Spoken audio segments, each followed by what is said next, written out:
Hi everybody, back for another episode, and this one will be about putting on the fenders,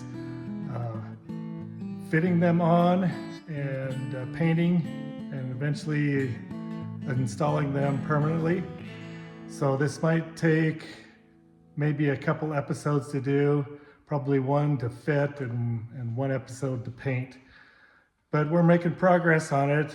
I'm about a month away from the big show in Milwaukee, so I got to get on my horse and get this thing done. I think after I get the fenders completed, I'll pretty much have all the big jobs done. It'll just be kind of tinkering from there on. And maybe in the next episode after the fenders, I'll try to start it and see if it'll run. So with that, I'll show you my progress so far. So this is where I'm at right now. I've fitted one on, and I had to cut the hole for the PTO shaft to come through, and then bolted it on, and then bolted on the angle iron next to the fender, which is riveted on the fender eventually, and then the little splash pan up on front. And I've got the rear fender bolts in on the back here, and I've got the fender bracket underneath done, fitted anyway. I've just got it put on with some stove bolts, and then once I get the fenders with a coat of paint on them, I will rivet those spots where all those little screws are at to put in the rivets like they were originally, and then give them a final couple coats of paint, and then they'll be ready to install. Getting those two holes through the fender are very tricky.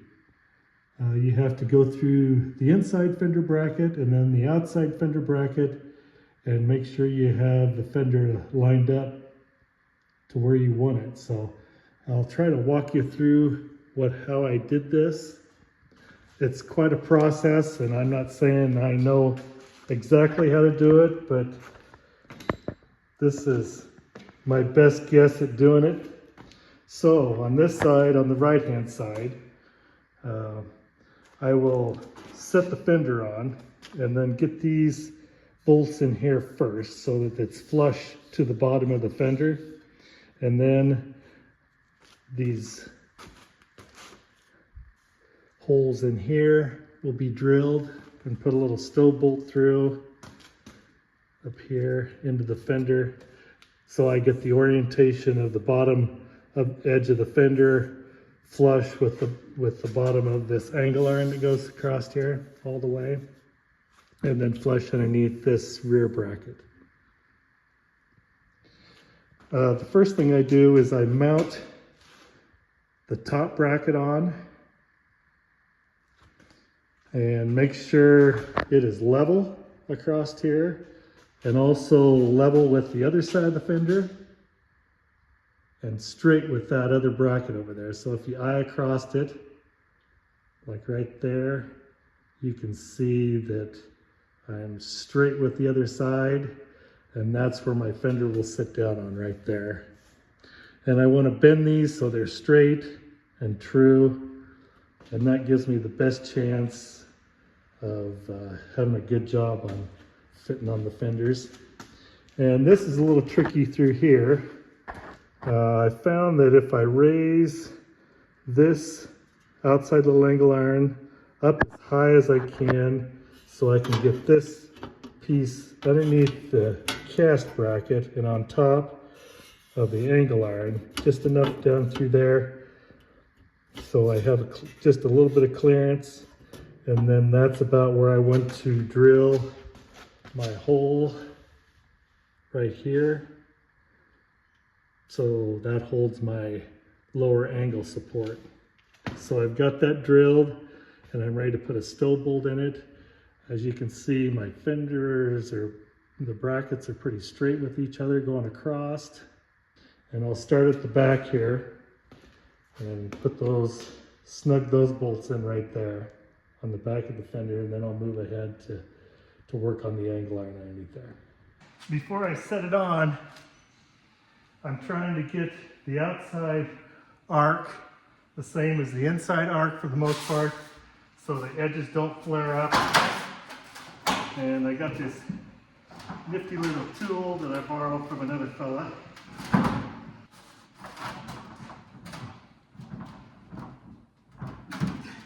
And I just roll in that outside bead for a little bit more bend.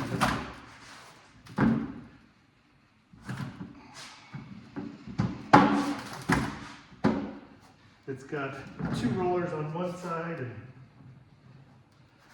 and 1 roller on the other, and you can put pressure on how much it'll bend it. It works pretty good. The only thing is, I think it should have had a gear down on the handle, because it seems like the handle is turning backwards what you're doing with the work, so. And then also would have been better if it would have been geared down a little bit too. It's a pretty good job to get that rolled around there. It seems like every set of fenders I put on that are reproduction, the outside arc is just not enough compared to the inside edge of the fender. Once I get it on, I'll probably roll it a little bit more, but I think it's a little closer now.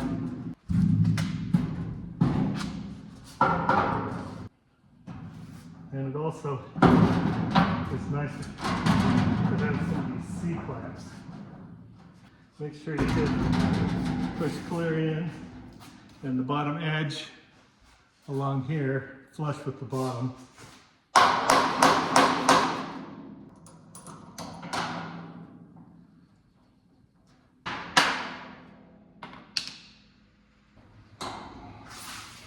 Seeing if how far off from the angle iron, it looks like it's getting pretty good. So as you can see on the inside, I've got it pushed clear up against the wood, flush with my other angle iron here. And this angle iron, the lower angle iron support, is spot welded originally in spots, but also riveted. Unfortunately, I don't have any way to spot weld it, but I'm just going to put rivets in along there. So I got to drill those holes. First of all, I'm going to drill these back holes here and get that tied in.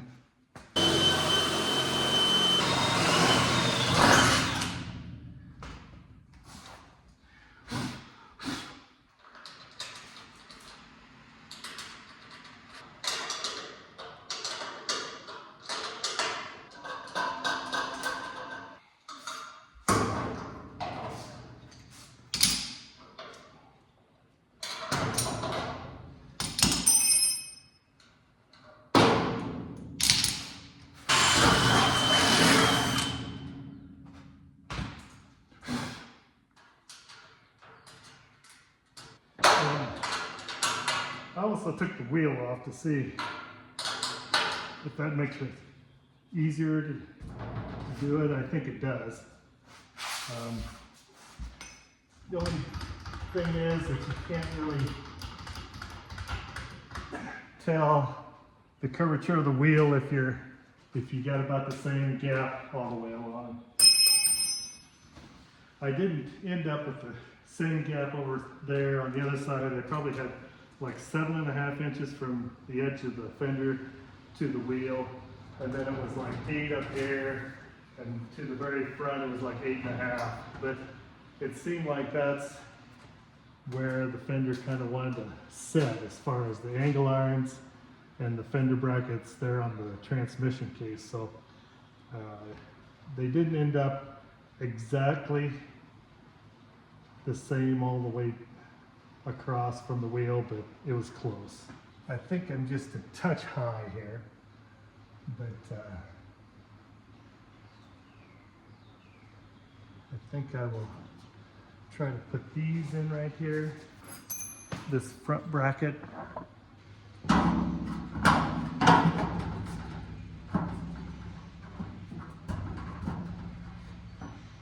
So this bracket and the angle line bracket were a match set. They came out the same fender, so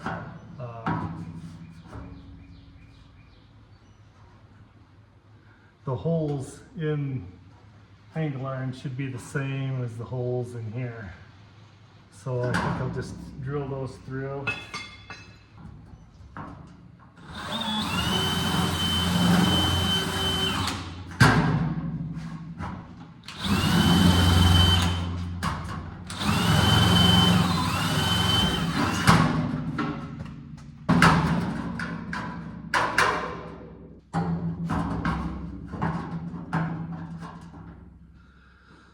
I think that's going to take some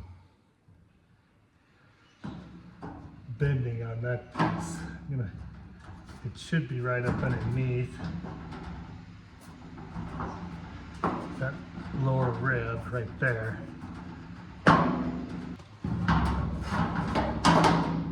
There we go, close now.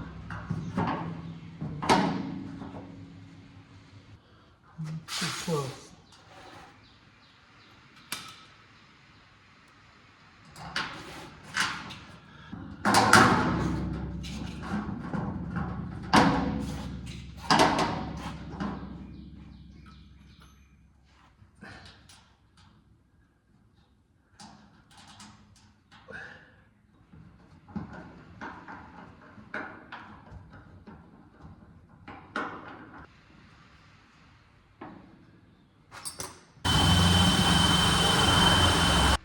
I'm thinking too.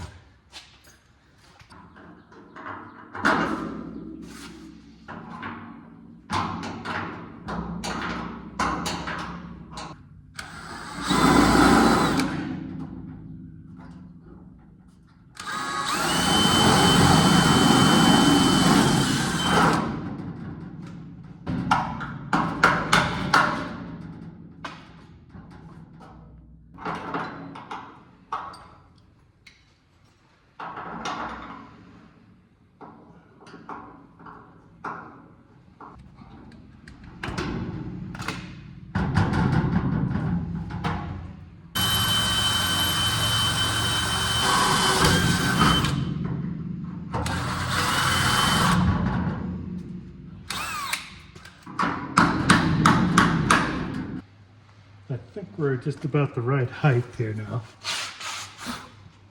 And this is the tricky one. I have to find this little hole in here that I drilled first.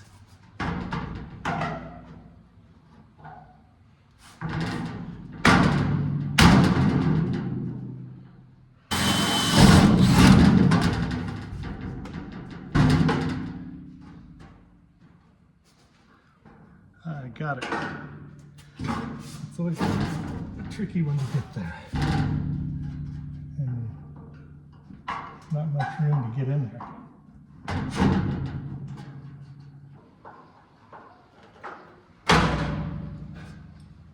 From the top edge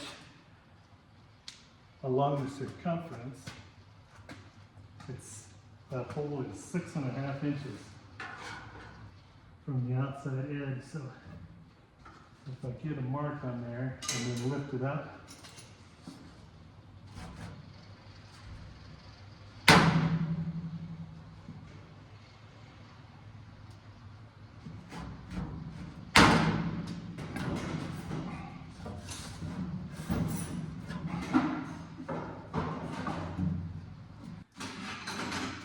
and make sure this piece slips down on top. There's enough room. I think I'm a little high. Let's look across there. You can look across and kind of see if you're level here with the front edge of that lower fender.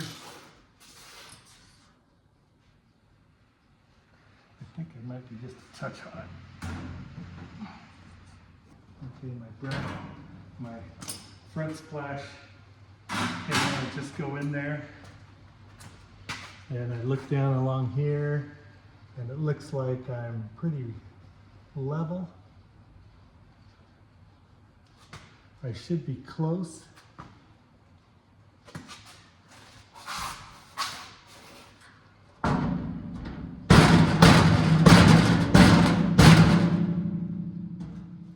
And this will still bolt up a little. And I'm close to 6.5 down to the hole. And I think I'm pretty well lined up here. I think I'll drill a hole and see how close I am.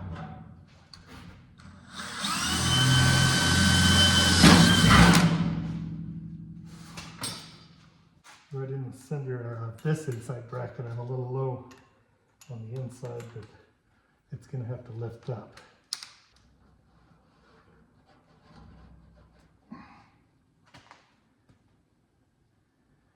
That's pretty close.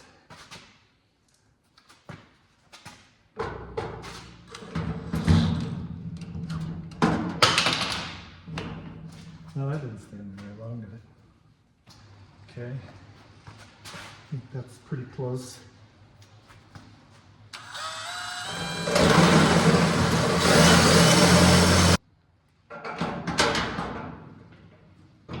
That is a tough hole to find right there. So the bottom one should be pretty darn close to being right now.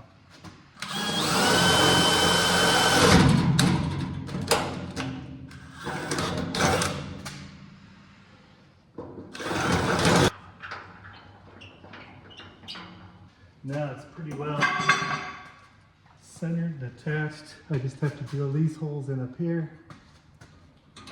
Get that bracket straight across.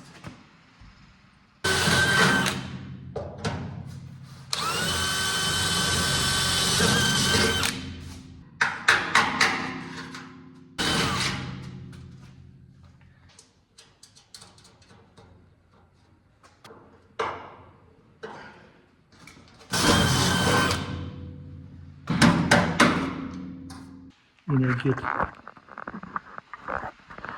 fender back off, I'll leave this, I'll drill this in here maybe. Yeah, I need to drill that one.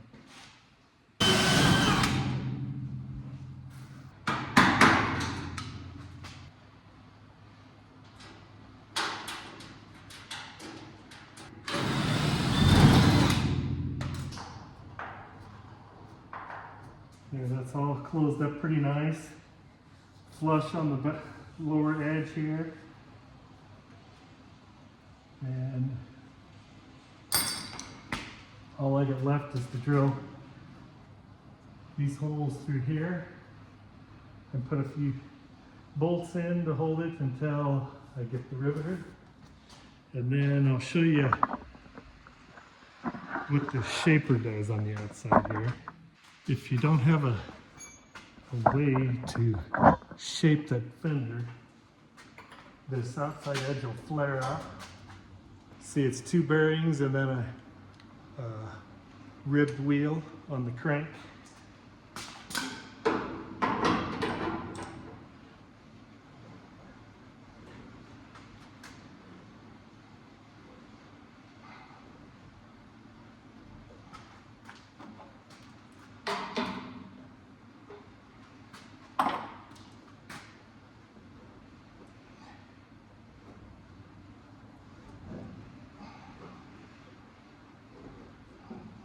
Give it a little bit more bend to it.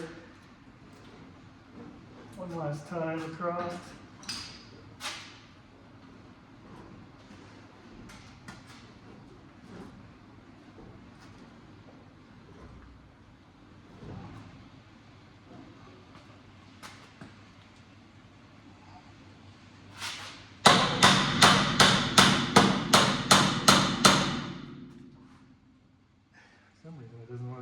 100%.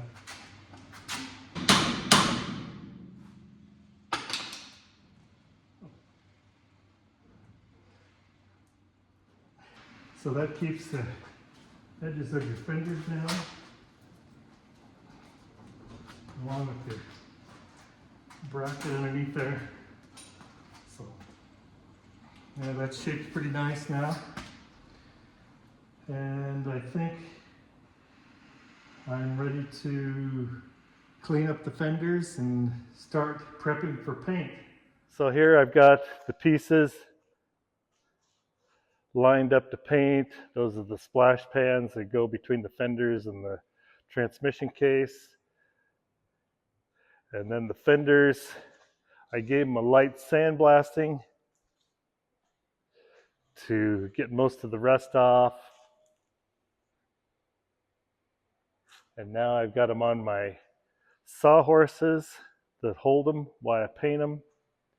I sanded them a little bit to knock down some of the roughness on the outside edges. And the hood's ready to go. I cleaned that all up, sanded most of it, and then wiped everything down with thinner to get the dust off. First I blew all the dust off and then I wiped everything down. So with that, we'll set up and start painting. I've got a primer surfacer that I'm ready to paint, and I'm going to do that and paint everything with that. A pretty good coat, so I have some to sand later on, and then we'll start painting the color. I'm not going to paint the outside edges of the fenders, just the inside where the brackets all mount in here. I'm going to paint all that, and then I'll take them and rivet all the brackets on, and then I'll put them back on the stands and give them the final coats.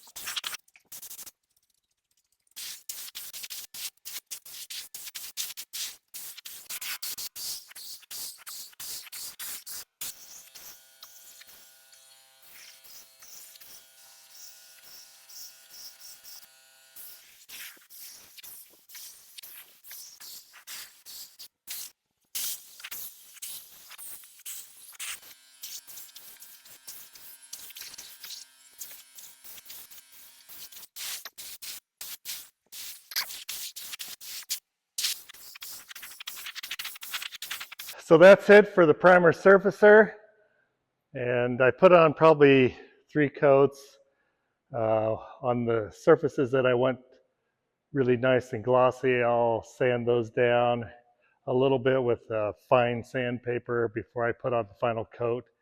But other than that, I'm going to have to put on a color coat on the inside of the fenders so I can put the brackets all together then. Now I've got the fenders ready to paint on the undersides.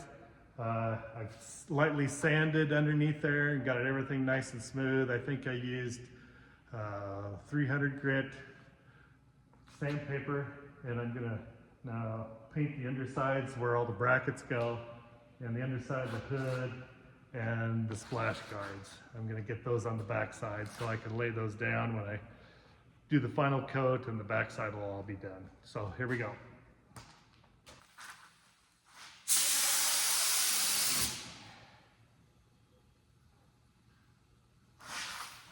This doesn't dry as fast as the primer, so you want to put on very light coats that you can still see just a little bit of the primer through, otherwise it'll run.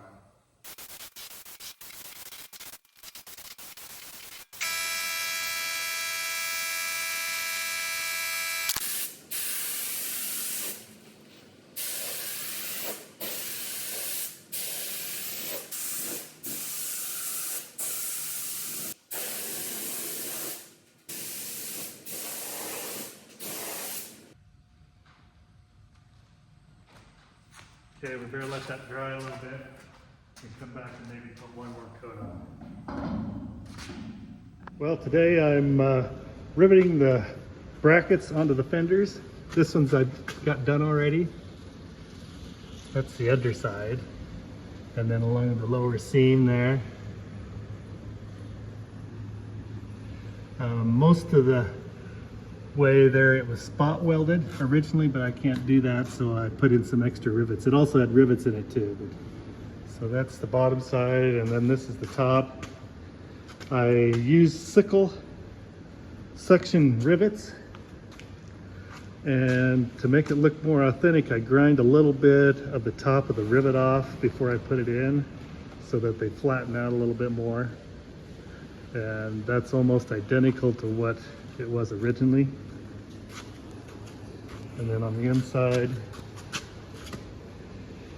that's what I've got here. Okay. And I'll show you the riveting coming up. You need kind of a helper to help you maneuver the fender around. So yeah, it's kind of a two-person job.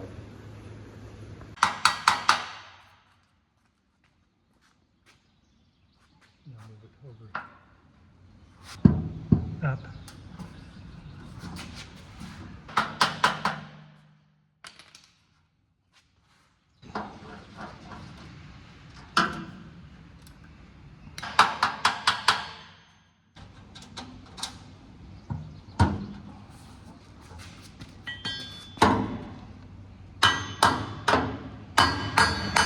This one we're going to have to get back on the corner.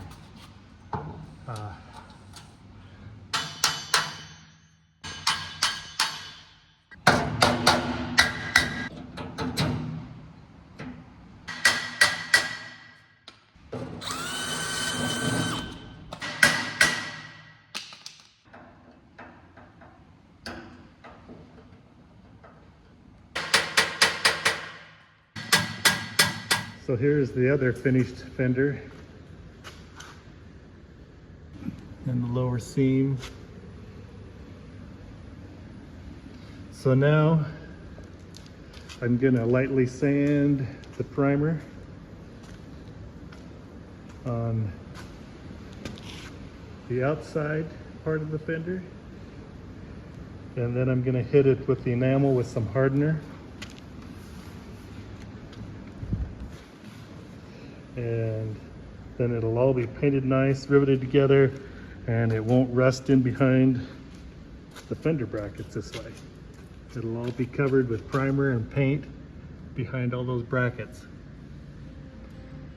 So our next step is to prep the fenders, smooth them up with some fine sandpaper, and hit them with paint again.